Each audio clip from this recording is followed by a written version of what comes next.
everyone, and welcome to MeowMix, the Carolina Panthers podcast. My name is Steven. My name is Jerry.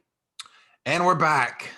So we are going to talk about the NFC positional group stack up on defense. We're going to go ahead and kick it off with defensive line. NFC South, by the way. Just NFC South. Oh, not the whole NFC. Yeah. Yeah, my wife. We are not prepared to do the whole NFC. I don't want to be here till like 1 a.m. So we're kind of going off ESPN's depth chart. So Atlanta, they're going to have Jacob Tootie Mariner, Grady Jarrett, Tyler Davison, and Dante Fowler showing up as their starters. Grady Jarrett's a great player.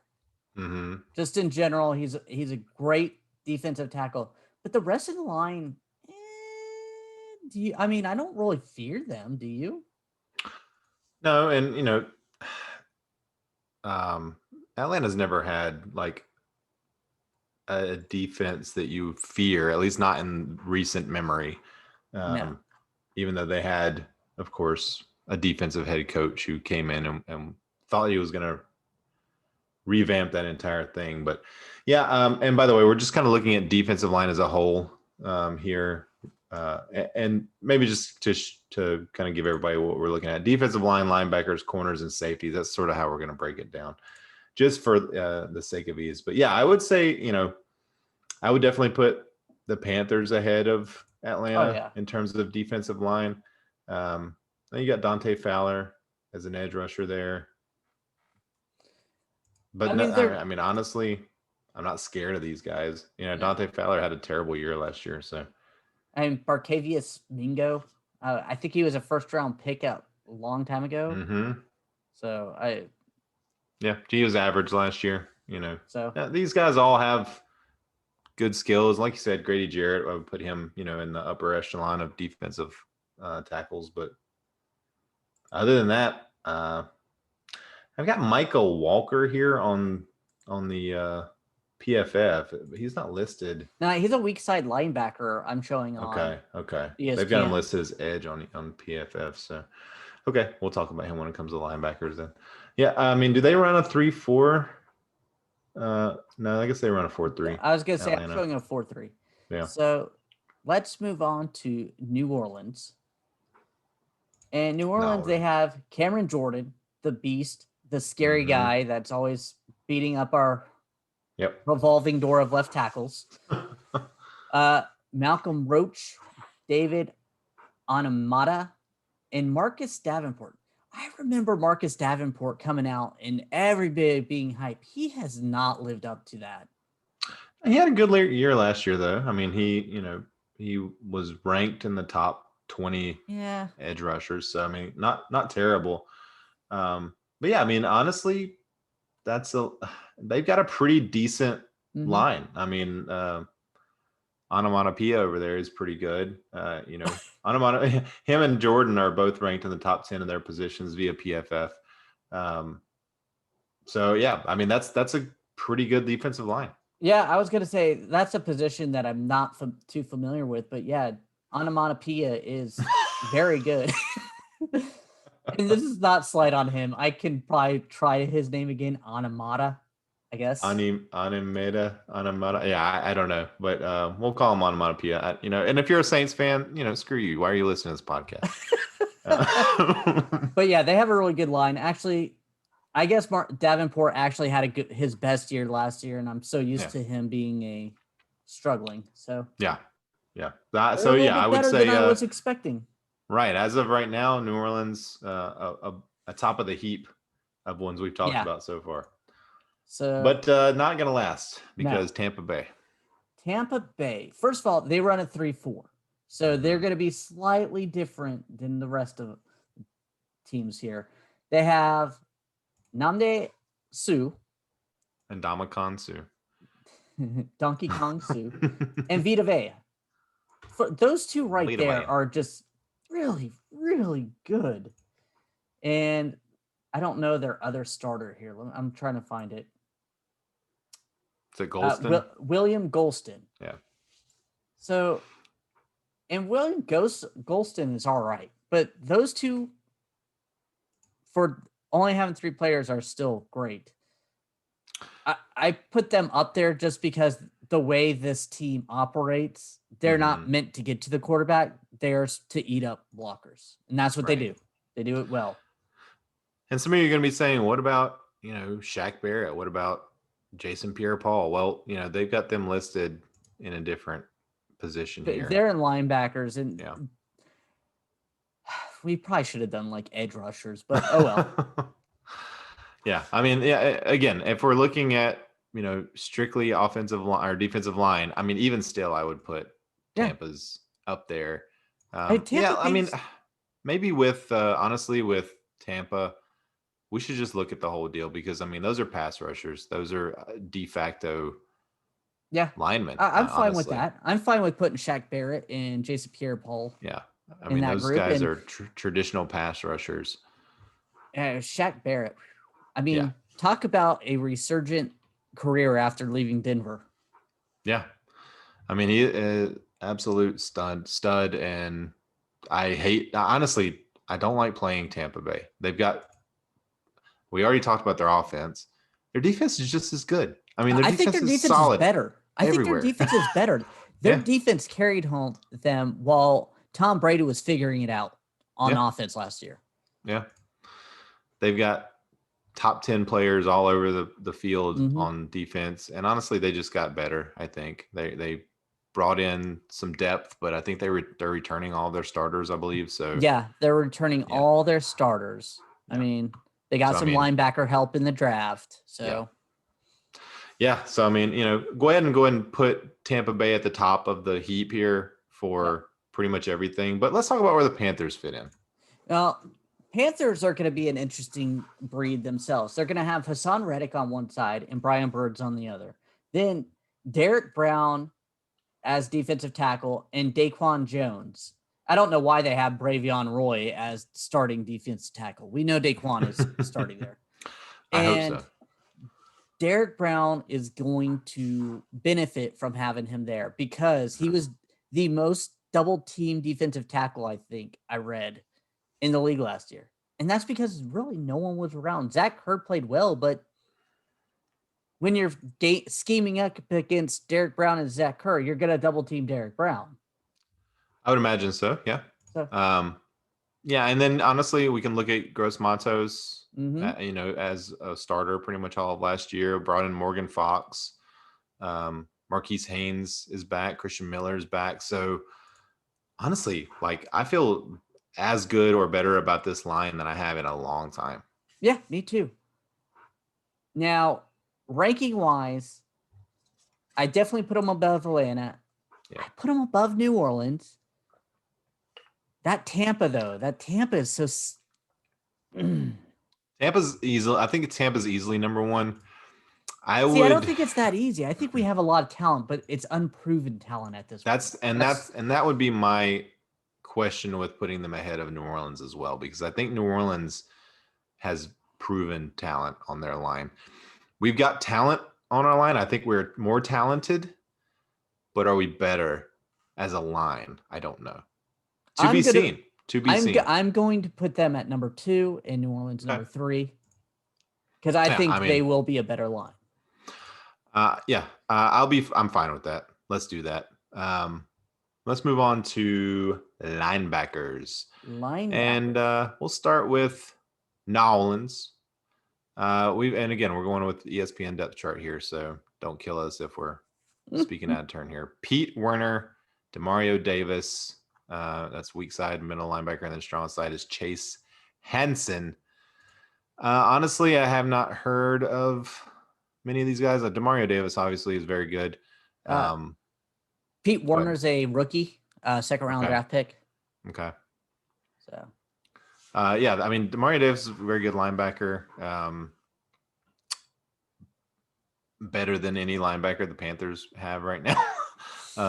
Unless you're counting Jeremy Chin as a linebacker, but again, he was a rookie last year. So, but that's again, they got a rookie. If they've got a rookie listed as a starter at, linebacker, then I'm going to say that they're not too thrilled with their linebacker core overall. Yeah, you got to think too. He's not a top 10 draft pick. He's a second round pick in the back of the draft, in the back of the second round.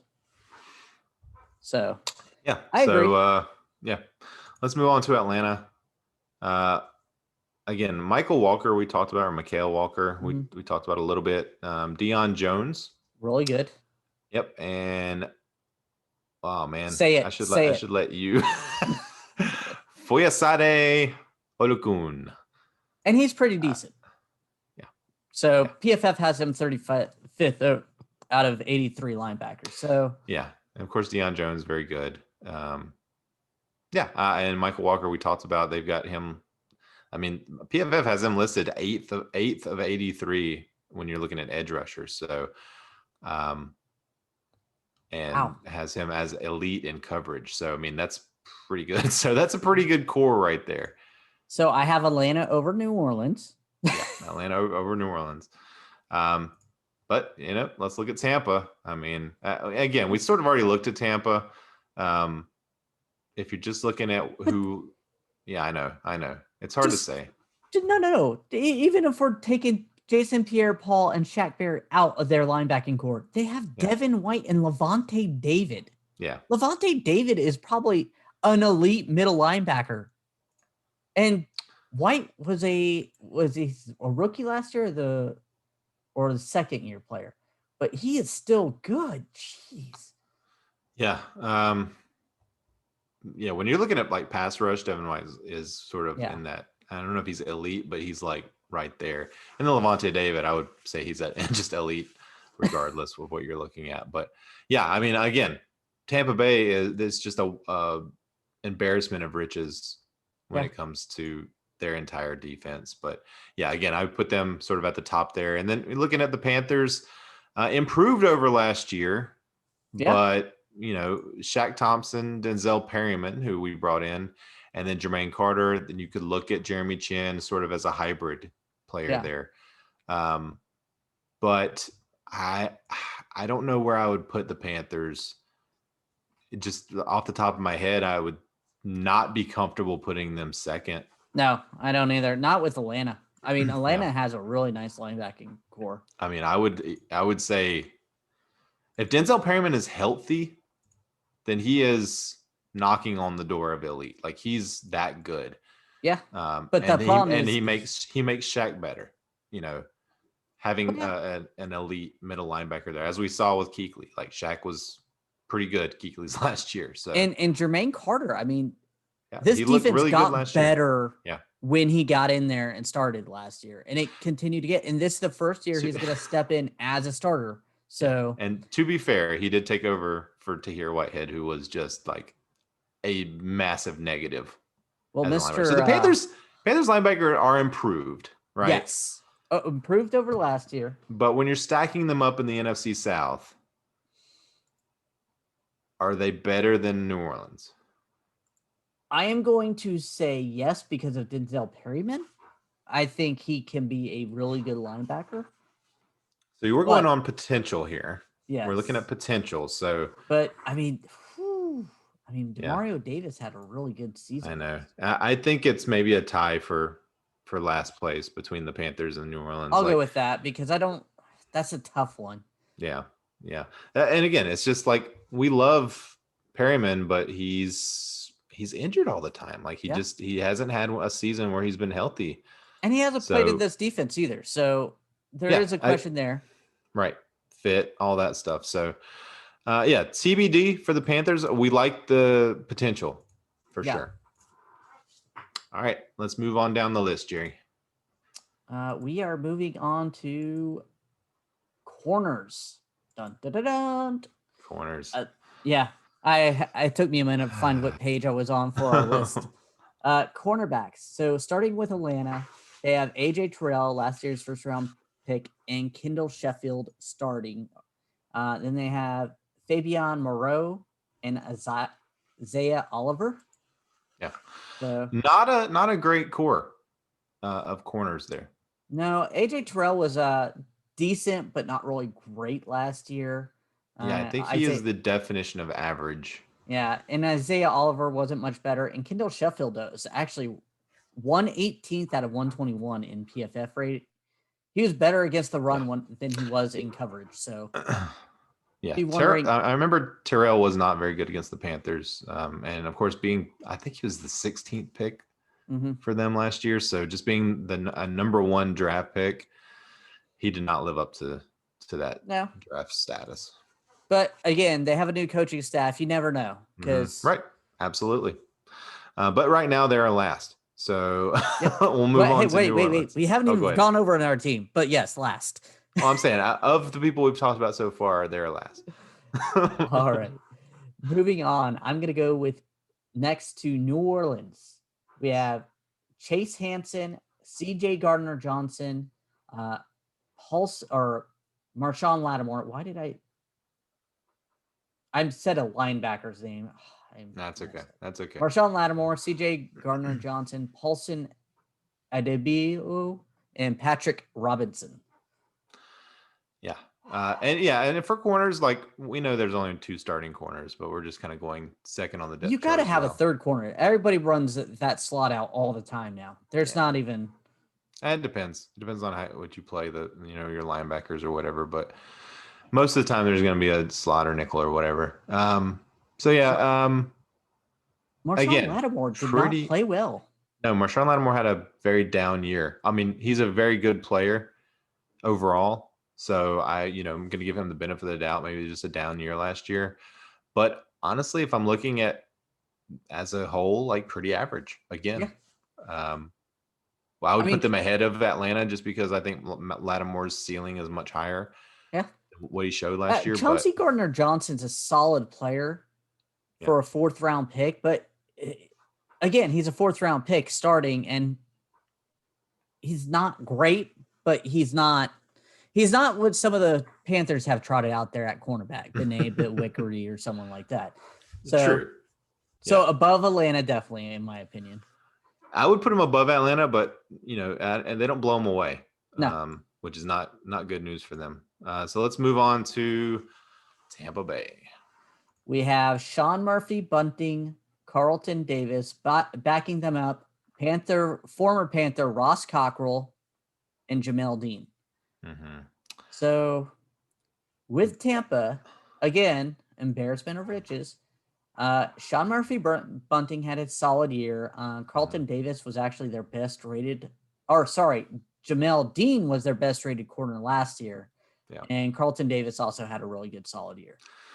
Yeah, I mean, I would say, we haven't talked safeties yet, but so far from what we've seen from Tampa, this would maybe be the weak spot on their defense. And weak spot was still being the best in the NFC South. It's still probably the best in the NFC South. So,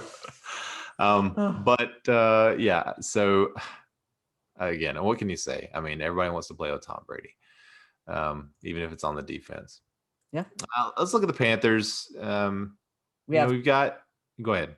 Oh, I was going to say we have Dante Jackson coming off a solid year when he didn't have the toe injury, and it's a contract year. We have J.C. Horn on the other side, so he's going to be starting right away. 8th pick, he better come out and show out. He's going to make mistakes. And then they have Rashawn Melvin and A.J. Bouye. So improved. Very much improved. Rashawn Melvin didn't play last year, so it'll be interesting how he looks. But yeah, I mean, A.J. Bouye is a very solid corner, and I could maybe even see him starting. Here's the problem with A.J. Bouye starting the beginning of the year is he's suspended for the first couple of games of the year. So, I was even wondering if he could fight Dante for that starting spot on the other side. I think Horn's going to start. I don't think. I know Horn and Jackson got the starting job unless one of them really, really looks horrible in training camp. Yeah. I mean, AJ Bouye he's a good corner. Like, he's very solid. He had a kind of a down year last year, but overall he's been a very solid starting corner in the league for a long time. So and I'm glad to have him on the team as a veteran presence. And they've already told him that he's going to be their slot. Yeah. So I don't But see yeah, them going away from that unless one of the outside guys really struggles after the season starts. yeah. I mean, Dante is, again, like we said, he had a good year last year, and he was hampered by that toe injury for a good portion of the season. So, a very optimistic, I guess, about where he can go this year. I think he's in a contract year this year, so He is. he should play pretty hard. And then Horn is, by all accounts, he's got all the tools. It's just he's a rookie, and rookies tend to struggle a little bit, especially right out the gate. So, where would you put the Panthers in this group? Well, I hate saying it. Tampa's one. Of course. And this is, in my opinion, I think Atlanta's last again. I think they're going to really struggle unless that new coaching staff down there like coaches up a lot of players. And with New Orleans, Marshawn Lattimore had a struggle, and then Chauncey Gardner-Johnson's okay. It's just a bunch of mediocrity, really, in the NFC South. But the Panthers, I feel like we have more promise. More promise, but we got a rookie probably that's going to be starting. We don't have a ton of depth, even bringing in Bouye. There's not a lot of depth at the position. If one of the starters goes down, you're in real trouble if you're the Panthers. So I would probably put the Panthers third.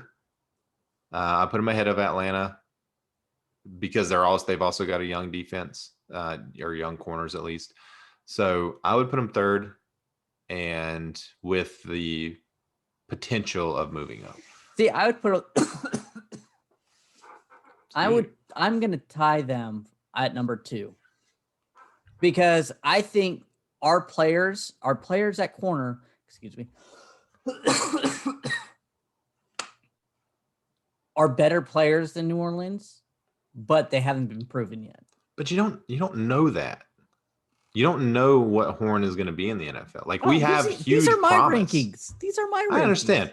But you're saying that they have better players, but you haven't even seen one of their starters play. You're right. In the NFL. I guess I'm banking on the fact that the Scott Fitterer and Rule knew what they were looking at and wanted him, because from all accounts, that's exactly who they wanted. Yeah, I mean, we're obviously extremely optimistic.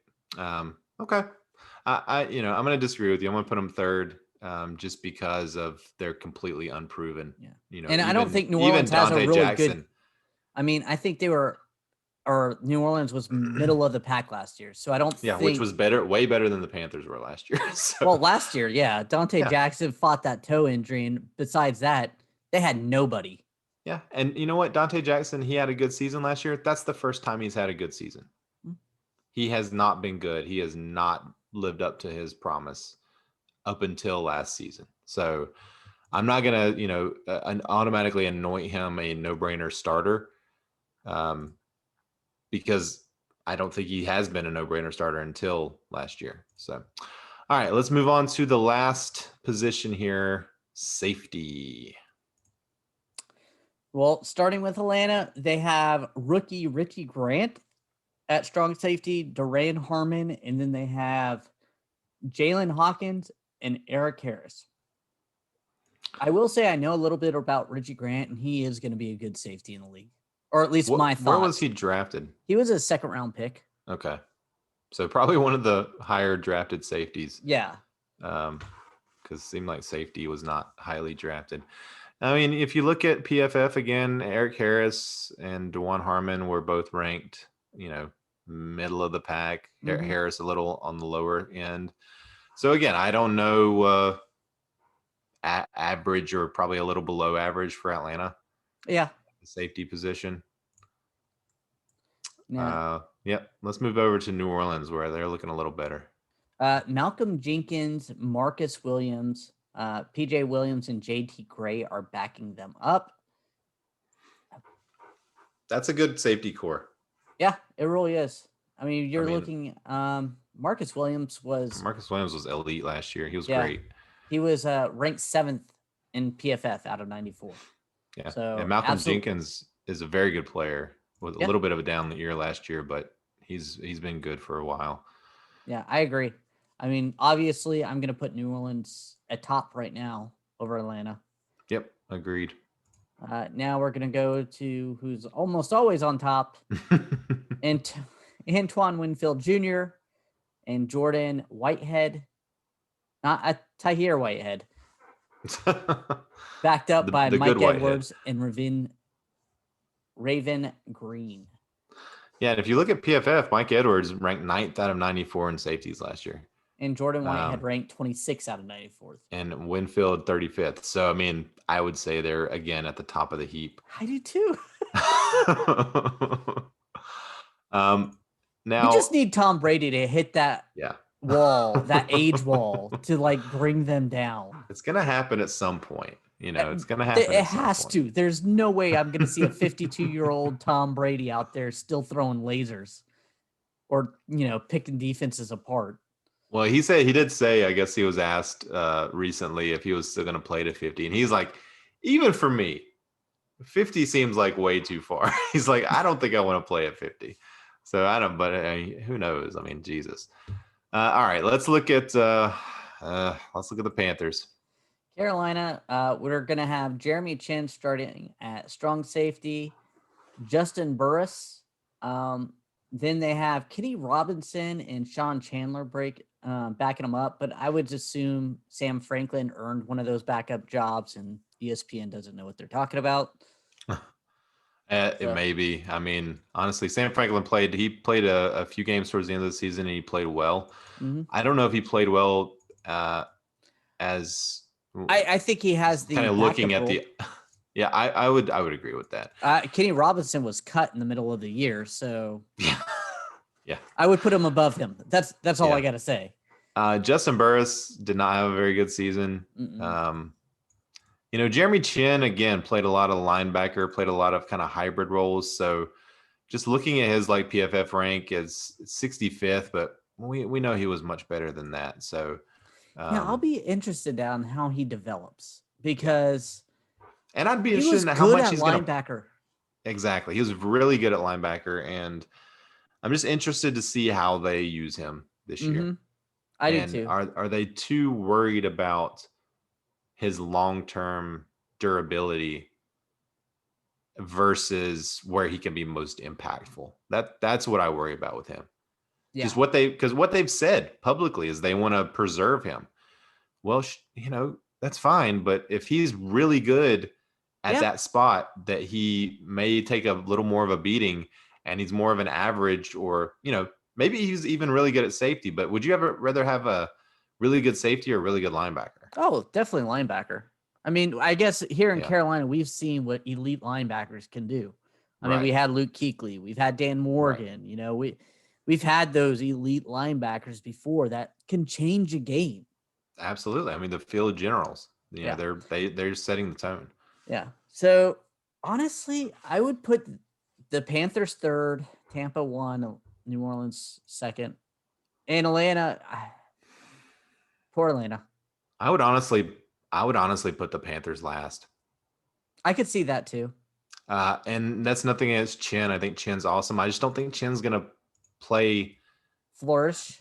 Maybe the majority of his snaps come at safety, maybe not. Like, I just don't know what he looks like. But when you're just looking at like pure safeties, I'm putting the Panthers last. Like, this is a position that we talked about they needed to upgrade in the offseason. They didn't. Okay. I'm okay with putting them last. It seems like their solution. Yeah, I mean, it seems like their solution is to move Chin to safety, and that's how they want to upgrade it. Yeah, I don't think that's the way to go. I was shocked they didn't address it because Burris looked bad back there. Let's be honest. He looked bad back there, and they're going to trot him back out there as a starter. I didn't understand that signing when it happened, and I still don't understand why they believe in Burris the way they do. I mean, they let Trey Boston go, who wasn't great last year. No. But I don't think they replaced him with anyone of equal talent. No, I don't either. Or production. So I don't know, man. I was really hoping that they would draft one like in the 3rd or 4th round, they had a bunch of picks that they could have, there were some quality safeties available and they went different directions. So I hope that it doesn't bite us. But yeah, I'm putting the Panthers last in safety. So if we're looking overall, Jerry, I think obviously we know who number one is in the league. Yeah. Tampa Bay, number one overall defense in the league. And then I think you just sort of have a hodgepodge. I do too. I think any of the other three could emerge as the second best. I don't think Atlanta can. I think Atlanta's you're probably right. Yeah. Down, but I think New Orleans can. New Orleans has a lot of talent, and I think they can. And Carolina has a lot of young talent that could blossom, but it could also go the complete opposite way. Yeah, I guess so. It sounds like we're thinking Tampa 1, New Orleans 2, Carolina 3, Atlanta 4. But Carolina with the so many young players could easily jump New Orleans if everything, correct. If these guys play to their abilities. Yeah, that's the way I see it. I mean, I don't see them falling below Atlanta, but I could see them also getting to where Atlanta is at, if that makes sense. If everything goes bad. I knocked Phil Stowe last year over and over again at the beginning of the season for that umbrella defense. Mm-hmm. And I don't think we're going to be playing that with the corners now in spots and the linebacker and the pass rush with it. The way it is. I agree. I think Phil Snow was limited by his personnel last year. I think he was trying to just put a Band-Aid on it. Yeah, limit the damage that the offenses could do by playing that zone, playing way back in zone. But the good thing is the defense, the young players did improve all of last year. And towards the end of the second half of the season, when Teddy Bridgewater had completely given up on throwing deep, that defense kept us in it when the offense wasn't clicking. There were some great defensive games at the end of last year. And that's something that we said at the beginning of last year. Like, we know the defense is going to be bad. We just want to see them improving over the course of the year. And they did. Yeah. Now, since we've already done all the defense, I wanted to do one special thing. Let's talk about coaching. Oh, okay. So I know we have Matt Rule here. We know Bruce Arians. Mm-hmm. Then we have Sean Payton. Mm-hmm. And then we have the new guy in Atlanta. Dennis Smith.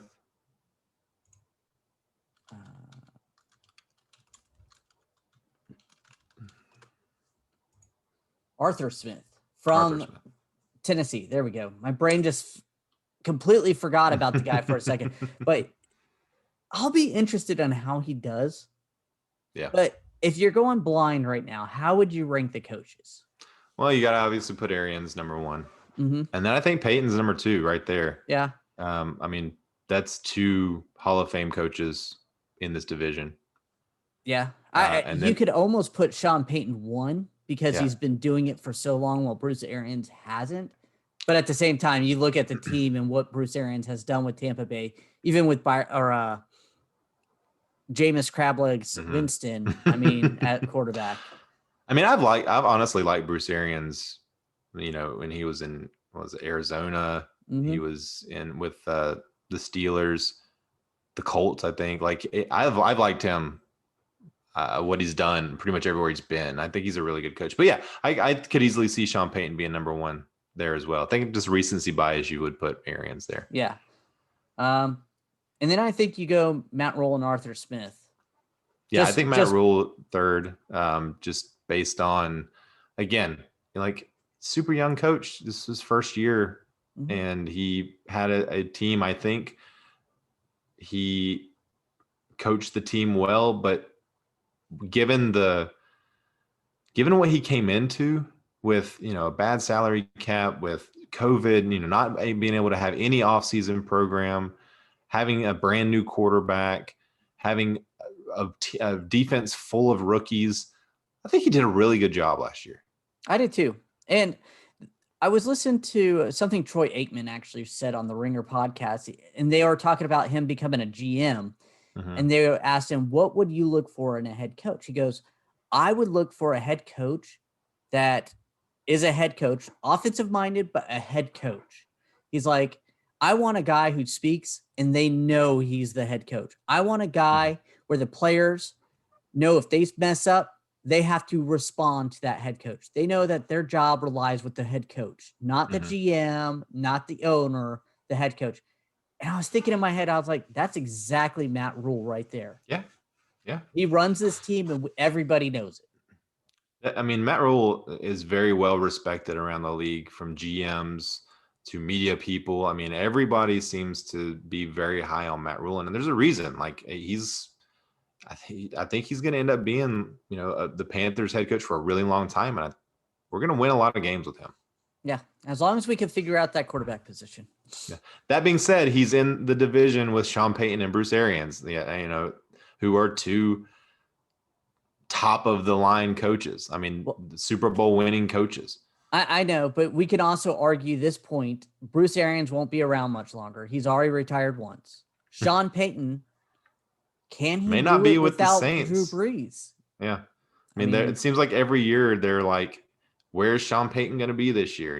Yeah. Seems like he's like got at least the media has one foot out the door for him. I mean, seems like he's always rumored to be the next Cowboys head coach. So we'll see where he ends up. But as of right now, tough. It's a really good coaching division. Like, I think there's 3 legitimate top tier head coaches. Even though we've got Matt Rule third, I would put him, at least in the upper half of NFL head coaches already. Yeah. And Arthur Smith is very well respected, and it'll be very interesting how he runs it. He can't play that play action that he did in Tennessee because he doesn't have the running backs that fear or put fear in like Derrick Henry can. True. And he's not, Matt Ryan is not Ryan Tannehill when it comes to athleticism either. Mm-mm. So, you're not going to be able to use that running option for the quarterback that he had there. So, yeah, it'll be interesting to see what, the thing that we can hope with Atlanta is that their players are just getting too old. Yeah. And that they're going to start kind of aging out.